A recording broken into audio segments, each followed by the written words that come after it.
Para eso, entonces, Gio, vamos a conversar ya con el especialista. ¿Me confirmas? Sí, ok. Bien, vamos a conversar entonces en estos momentos con el exministro del Interior, Wilfredo Pedraza, a quien le damos la cordial bienvenida. ¿Cómo está, exministro? ¿Cómo está? Buenas noches. ¿Qué tal? Bueno, exministro, usted ha podido escuchar atentamente esta interpelación desarrollada en el Pleno del Congreso contra el ministro Vicente Romero. ¿Qué le parece? Vamos a empezar sobre, digamos, el protocolo, ¿no?, del desarrollo de esta interpelación. ¿Qué le parece que 4 preguntas hayan pasado, por ejemplo, a ser resueltas de manera reservada, ¿no?, ya que el público estaba pendiente, digamos, de las respuestas del ministro del Interior frente a diversos temas, ¿no? Estamos hablando de las acciones de la policía en estas manifestaciones, ¿no?, durante el gobierno de la presidenta Dina Boluarte, ¿no?, así como, por ejemplo, la emboscada en el Brain. ¿Qué le parece, digamos, esta estructura dispuesta en el Congreso? A ver, en principio hay que decir que las interpelaciones son mecanismos de control que ejerce el Congreso de la República con ministros de Estado. Es una actividad típica de la democracia y por tanto los ministros están obligados a asistir a responder a las preguntas. Obviamente en la estructura de hoy hemos visto respuestas a 3 pliegos, bastante amplio la interpelación, y como usted ha señalado bien, 4 respuestas que se han brindado de manera reservada. En realidad, la única razón por la cual las respuestas a preguntas de interpelación reservadas se pueden dar es cuando podrían afectar la seguridad del país. No existe otra razón. Si no se trata de guardar reserva por razones estratégicas, políticas, etcétera, sino únicamente porque las respuestas podrían afectar la seguridad nacional. Calculo que las respuestas que el ministro brindó tendrían que haber tenido ese contenido, de manera tal que, como principio, no veo ningún inconveniente. Claro, porque el ministro Vicente Romero, por ejemplo, ha mencionado de que estas 4 preguntas tendrían información sensible y de inteligencia, ¿no? Bueno, también hay que recordar, digamos, cuáles son las respuestas más contundentes que ha dado el día de hoy el ministro en este pliego interpelatorio. Respecto a las protestas desarrolladas en nuestro país y las acciones de la policía en estas manifestaciones, el ministro ha dicho que no se puede pronunciar sobre quiénes son los efectivos que usaron armas de fuego en las protestas, ¿no? Donde, por cierto, hay que hacer énfasis que hay más de 50 personas fallecidas producto de un impacto de arma de fuego.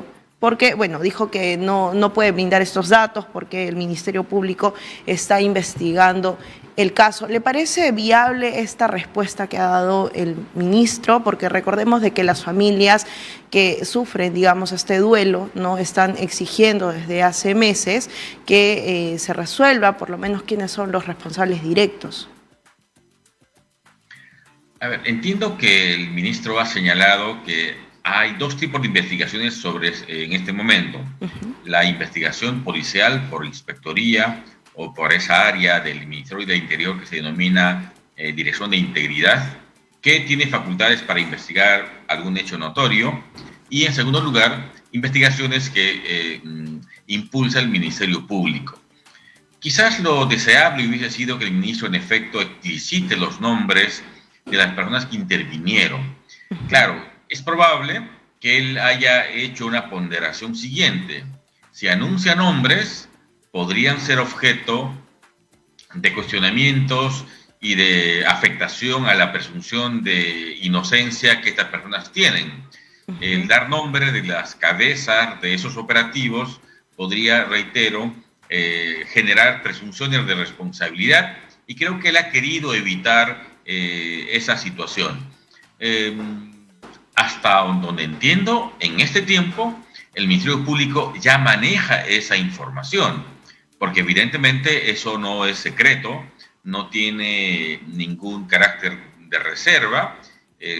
Los oficiales que salen a realizar una actividad policial están perfectamente identificados, hay planes operativos, consecuentemente se sabe quiénes llevan armas de fuego, se sabe quiénes son los mandos intermedios, se sabe quién es la cabeza de cualquier operativo y consecuentemente eso no es ningún secreto.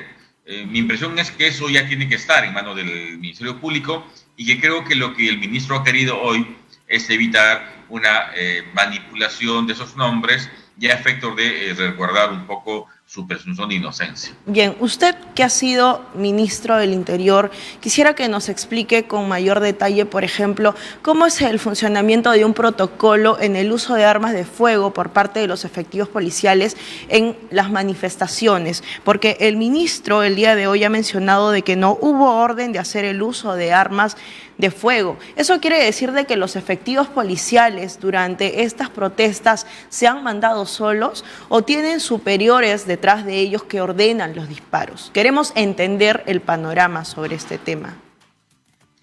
A ver, la pregunta es importante porque creo que ahí va a estar el centro de la investigación, tanto en Inspectoría como en el Ministerio Público. ¿En qué momento, en qué punto un efectivo policial puede hacer uso de un arma de fuego de manera letal? Y la regla universal es una: cuando se ponga en peligro o cuando los hechos que enfrenta puedan poner en peligro su propia vida, su integridad o la vida o integridad de otras personas. Esa es la regla universal. No se usa armas de fuego de carácter letal para repeler acciones de protesta, para proteger aeropuertos, para proteger absolutamente nada.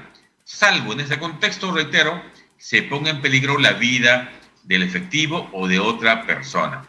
Claro, porque, disculpe que le interrumpa, pero dentro, claro, del Ministerio del Interior, por ejemplo, hay un manual sobre el uso debido de armas de fuego. Entonces, de acuerdo a lo que usted nos está explicando, ¿hubo o no represión policial en las protestas?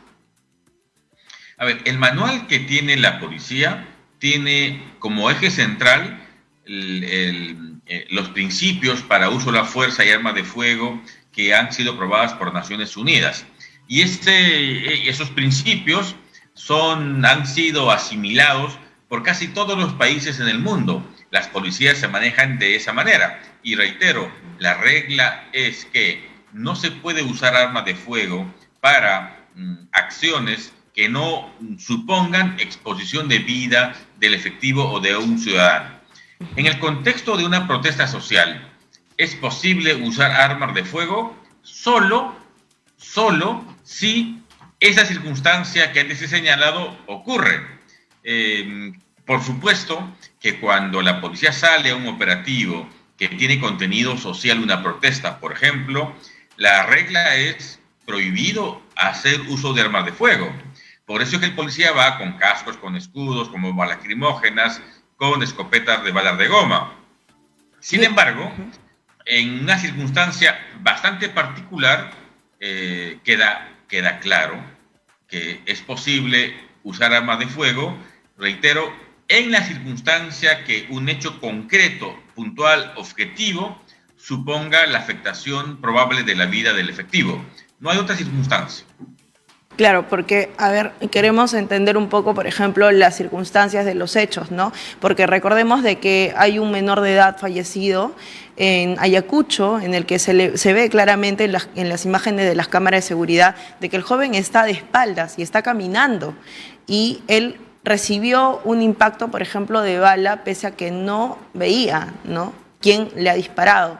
Hay otra imagen, por ejemplo, también de esta persona, el señor que fue baleado, por ejemplo, cerca de la puerta de su vivienda, o el joven voluntario, ¿no?, el médico voluntario, ¿no? Entonces, frente a este tipo de situaciones, queremos entender si, de acuerdo a su criterio, por ejemplo, hubo un uso indebido de armas de fuego en estas protestas y hubo finalmente represión policial.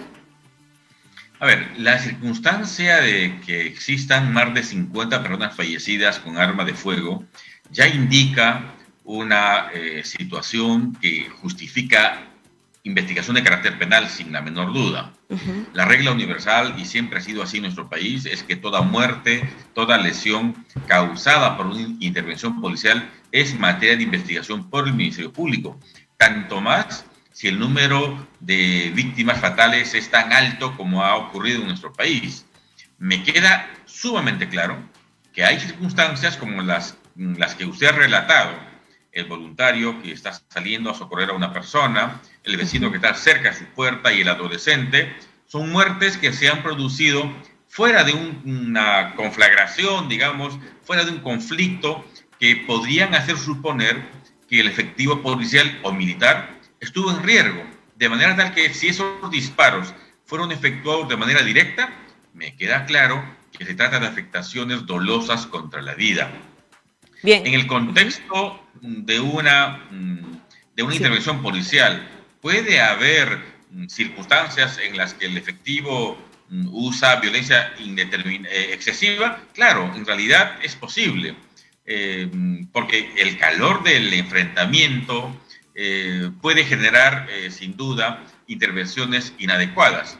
Bueno, precisamente por eso es que luego se investiga absolutamente todo como está ocurriendo Bien. en este momento. Y, por ejemplo, respecto al uso de la fuerza de la policía, ya entrando, por ejemplo, a este tema de la intervención en la Universidad San Marcos, donde se detuvo a 193 personas de las regiones rurales, ¿no?, que estuvieron albergadas en esta casa de estudios. Queremos entender, por ejemplo, lo que dijo el ministro hoy, que sí era necesario el uso de la fuerza para realizar esta intervención, como por ejemplo intervenir la puerta 3 de la universidad. En ese tipo de situación, exministro, quisiera que nos explique usted, que ha sido ministro del Interior, si está de acuerdo con esta intervención, por ejemplo, de hacer el uso de la fuerza, de haber detenido, digamos, a estas personas. Creo que todos sabemos en qué contexto pasó, pero queremos saber, por ejemplo, si es que es válido lo que dice el ministro del Interior hoy en la interpelación. A ver, el ministro ha señalado que él no tuvo conocimiento de la intervención inicial. Eso es usual. Puede ocurrir porque los actos Es decir, que el efectivo policiales, policial se manda solo en ese tipo de situaciones. lo que ocurre es que en la parte operativa la policía actúa con independencia de la autoridad política. No en todos los casos se hace de conocimiento. Lo razonable hubiese sido que en este caso, por la trascendencia, sin duda el comando policial informe al ministro de ese operativo. Pero el no haberlo hecho tampoco es una infracción, porque la policía en realidad toma sus decisiones operativas al margen de la voluntad política del ministro. Hay márgenes de coordinación, pero no existe una dependencia ni requiere de ninguna autorización. Si es necesario o si era necesario o no una intervención, como hemos visto todos por la televisión, eso en rigor, como lo ha explicado el ministro, dependía del comando policial y en segundo lugar del informe de inteligencia que justificó una intervención de esa naturaleza. La única explicación que yo entiendo es que poner un carro blindado para abrir por la violencia una puerta principal de la universidad les permitió una cobertura para un ingreso y la protección consecuente del efectivo policial. A ver, lo que estoy diciendo es una mirada típica de interior, una mirada típica policial. Políticamente es incorrecto, políticamente yo no lo hubiera hecho, pero en perspectiva de un operativo policial se intenta dar la mejor cobertura posible a los efectivos que van a ingresar y consecuentemente un ingreso así algo espectacular, excesivo aparentemente, lo que hace es generar temor en quienes están dentro, generan espacio y consecuentemente el efectivo policial puede entrar sin mucho riesgo.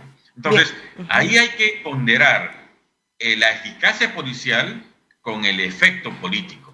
Definitivamente, creo que en la lógica política esa intervención no ha sido la mejor, como ha sido un desastre sin duda detener a señoras campesinas, tirarlas al piso, enmarrocarlas, como ha sido un desastre sin duda mirar que un efectivo policial agredía verbalmente a una detenida. Sin duda, son cosas que se tienen que investigar y sancionar en caso corresponda.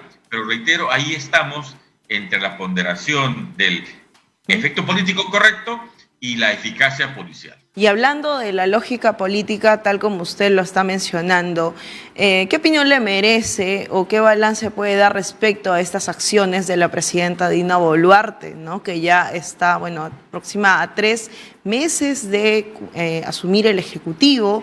Ella debería renunciar como lo exige la población en las calles y en especial también cómo califica la labor del actual ministro del Interior, Vicente Romero. A ver, creo que la coyuntura política es sumamente complicada en este momento. Yo hubiese esperado un gobierno transitorio con un poco más de solidez, con un poco más de legitimidad.